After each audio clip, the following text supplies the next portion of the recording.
Hello and welcome to my YouTube channel. So today's activity is gonna be a bass showcase. I hope you like it. Thank you.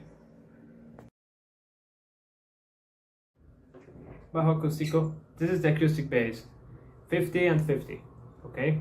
So now we're gonna record it. 1, 2, 3 y.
For the following bass would be the chord C5 open chord. I think this is a reference ZBMH. Yeah, it is.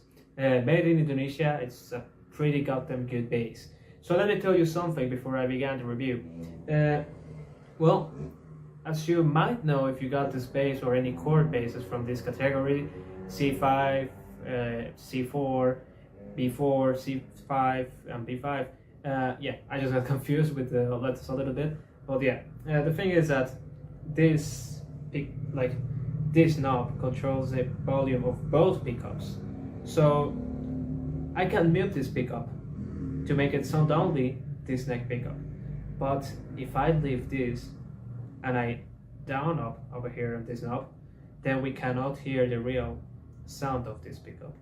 So what it does is based when I turn this on and I put the volume in, is that the tone is divided equally by both pickups. So we can hear like a rich tone, sounds like a jazz bass. It's like in between a jazz bass and a Thunderbird.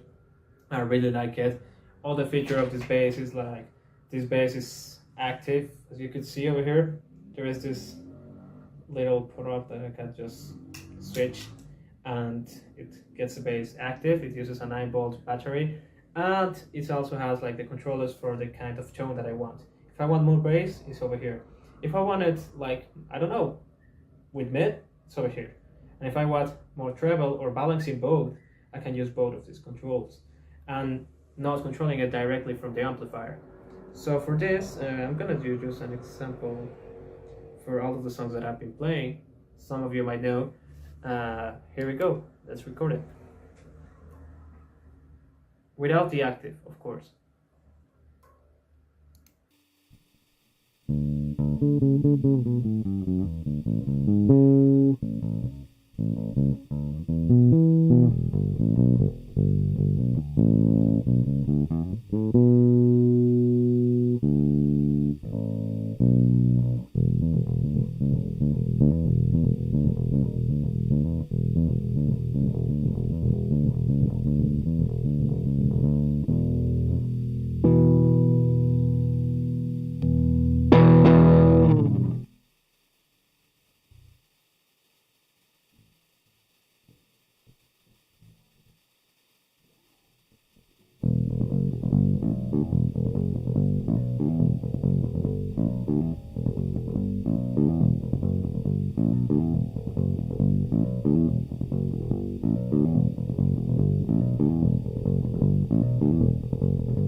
following bass is the Jackson JS20 Calibre. We're not gonna do the sound check with the neck pickup, and then we're gonna use both the neck and the body pickup. Okay, there we go, the bridge pickup. 1, 2, 3.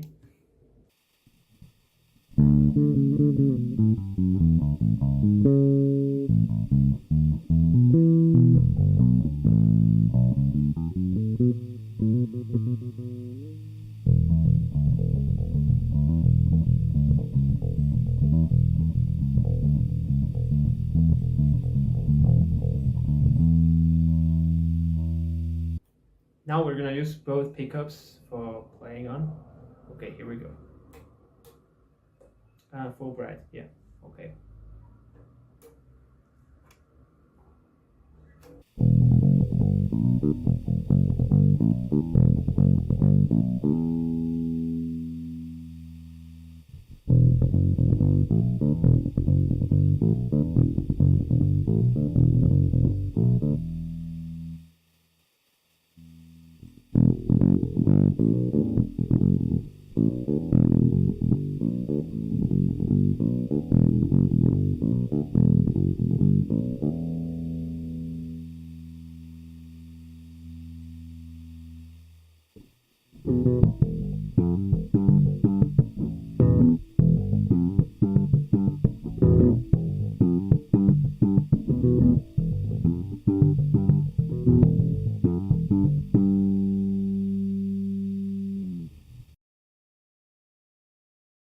In my personal opinion, this is this is my favorite bass.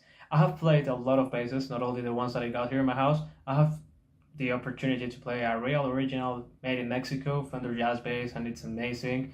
I'm waiting for the chance to get my hands over a Rickenbacker and at least play a little bit on that bass. But from my perspective, this bass is pretty solid. It's pretty gotten well, especially if we compare it with the price. Because both the Jackson and the Washburn AB20 and the Jackson JS22 Calibre, are on a similar range of price, at least in my country, for this bass. And believe me, I never thought that chord would be that good. You know, I was always accustomed to hear about, Squier by Fender, Epiphone, and I thought like when I was gonna buy my third bass, my idea was like, okay, yeah, I'm gonna get my hands over a Squier Jazz Bass 5 strings, but I changed my opinion when I took the chance to play this. It just feels more comfortable. I like it that it has an active PASIC electronics, which for the price it's incredible, because not a lot of basses in this range of prices are like that well built. And not only that, but the electronics are not that good, but this has Bartolini Mark I's pickups, and that's the main difference, because here in Colombia, at least in South America, especially Colombia and Venezuela, the most common instruments for this range of price are the famous and infamous Ibanez Geo Soundgear. The Geo Gamma, it's pretty low tier, and I don't like how it's made. It could be some inaccurate on these CNC machines, even that those basses are made in Indonesia too, but I don't like it.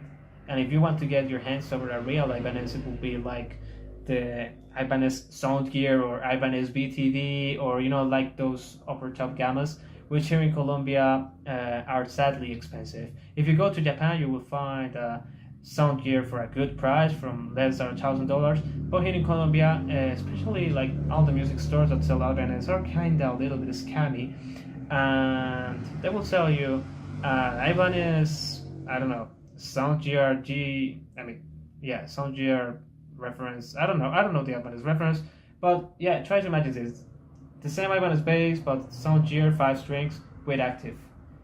It costs almost the double that this bass. But this bass sounds and feels better, in my opinion. It depends a lot of the ergonomics and how do you like to play bass. Me personally, on this 5 strings bass, I actually used to play with my fingers over the neck pickup, and that's why I play the bass, and that's how you can see and you can appreciate it on all of my covers in the YouTube channel. So I highly recommend this bass if you are like in an intermediate level and you want to spend a lot of money. but you're gonna get a real high quality, high-ended instrument. This is the goat. And in general, Chord has pretty good instruments. So yeah, if you are thinking between a Squier and a Chord, I will tell you that it depends on the kind of sound that you are looking for. Because yeah, the jazz bass has like that feeling, if you know Geddy Lee, if you know a lot of famous basses, I mean John Entwistle, and a lot of people will get like the sound of a jazz bass at first time. But in my opinion, like going back to the main topic, the Chords have this mixture of sounding between like an Ibanez, a Thunderbird, and a jazz bass all in once, and it might be by this baby's Bartolini's pickup. And well, that's the main difference of the sound of the Chord bass if you compare with the pure sound and naked sound of a jazz bass. Like, let's imagine this. Like, I mean, it happens in real life. Is in Colombia. That is that the Squier jazz bass, 5 strings, contemporary, with the active, it's a little bit higher in price than these 5 strings, baby. Okay, so if you really want to listen to both, I have played the Squier jazz bass, the contemporary one with active, on the Oda La Farra video by my band Salima. You can go and check it out. I'm gonna leave over here a card to just go then to the channel and check it out. My bass playing skills with that bass. I really like the ergonomics of the jazz bass, but the electronics, in my opinion, were trash, and I by far rather this active and this electronics of Bartolini. They're just better in everything. And well, that was my honest review. Let me tell you about the acoustic bass. It's a Washburn AB20, and in general means the Washburn instruments are pretty solid, and they're being sold on a pretty good price. And in my opinion, like the best acoustic bass, the best sounding acoustic bass is a Washburn. It doesn't matter if this is a Washburn AB20, AB5, AB10. They are both gonna sound like the same. Like the thing that's gonna change between the bass references is that some of them has this feedback. Like you don't get it if you put or if you move over the whole of resonance that you got into bass. But in general means their electronics are pretty similar, are pretty solid, especially if we're talking about electroacoustic bass. And well, I bought the bass because I just wanted to. I got the money and I was like, yeah, why not an acoustic bass?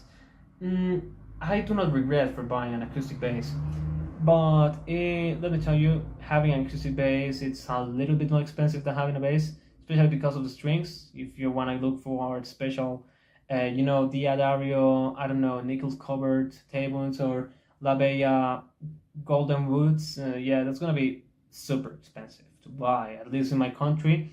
They cost around $50, the package of strings for the acoustic bass. So it's pretty expensive, and it's not really worth it if you are not gonna get any profit of it. I only use it for practicing, and that's why therefore I just buy simple strings, like this. I think this trademark. It's called Aldis. Those strings are goddamn cheap and they sound like shit, but since I just practice with that instrument, it doesn't matter a lot because I don't use it for the jigs. And the first bass, the Jackson JS20 caliber, that was my first bass, and being honest, it's one of the beloved basses. I don't think it's too comfortable, in my opinion. I don't like the fact that it has a super extreme fucking neck dive. And all the Thunderbird players, caliber players, we all know how does it feels. The bass in general is unbalanced, but what I like in comparison to the Epiphone Thunderbird is the bridge. The bridge is super easy to set on this bass. It's a super solid bridge, and it's in general in better quality and cheaper than the Epiphone Thunderbird. In my opinion, they sound pretty similar. It changed a little bit with the electronics, but no, it's not that different. Like they both sound like the same. But let me tell you, that bass is not made for a lot of people. I began playing bass on a Jackson caliber on that bass, and in the beginning it was super uncomfortable to me.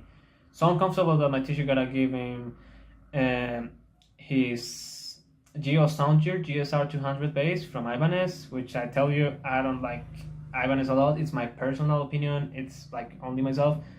The only tier of Ibanez that I really love is the BTV series, but the rest of one are not on my list of buying or worth buying. So going back to the main stuff, yeah, he used to lend me his bass, his GSR 200, to learn and study bass in the beginning, because it was super uncomfortable to me making scales on that bass, because that bass has a little weird scale. I don't think it's 32 inches. I think it's around 34 or 33 and a half. I'm not sure. As I live in Colombia, I use actually the metric system, so I'm not accustomed to use the American ANSI system to measure up the scale of a bass. But yeah, it's a little bit uncomfortable. So if you are thinking of beginning to play, if you are a newbie to the bass world, I wouldn't recommend you to buy a bass like that to the Jackson Caliber, because you're gonna have pain. But if you decide to buy it, you will get accustomed super rapidly to any kind of shape of bass. Like, you will be capable of playing an Explorer bass, a Thunderbird, with no issues, basically, because you are accustomed to that weird shape of the bass, weird geometry, and weird scale. And that's kind of an advantage if you have the chance to get your hands on other basses and try them, or even playing them for a long time. And well, that's my honest review about my basses. I hope you like it, and see you next time. 皆さん、また来週